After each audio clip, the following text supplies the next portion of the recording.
আসসালামু আলাইকুম। ঢালিউডের বহুল আলোচিত সমালোচিত চিত্রনায়িকা পরীমণি একের পর এক বিতর্কে নিজেকে জড়িয়ে রেখেছেন এই নায়িকা। বেশ কিছুদিন আগে বোর্ড ক্লাব ভাঙচুর এবং হত্যার হুমকির অভিযোগে অ্যারেস্ট ওয়ারেন্ট ইস্যু হয়েছিল পরীমণির বিরুদ্ধে। সে সময় সঙ্গীত জগতের উঠতি গায়ক শেখ সাদী তার জামিনের ব্যবস্থা করেন।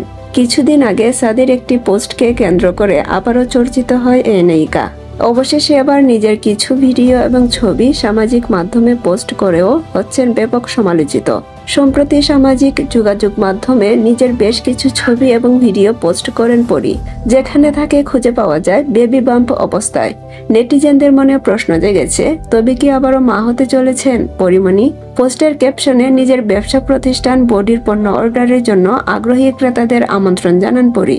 এতে বিষয়টি স্পষ্ট হয় যে আদতে নিজের ব্যবসায়ে বিজ্ঞাপনের জন্য এমন কাজ করেছেন পরীমণি। তবে নতুন করে বেবি বাম্পের বিষয়ে স্পষ্ট কিছু জানাননি এই অভিনেত্রী।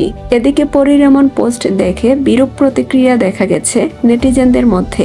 সুজান নামে একজন লিখেছেন, আমার বডি তো কব্বি পরীকে দিয়ে দিয়েছি।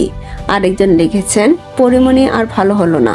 যেখানে নেতিবাচক কমেন্টের পাশাপাশি দেখা গেছে বেশ কিছু ইতিবাচক কমেন্টও।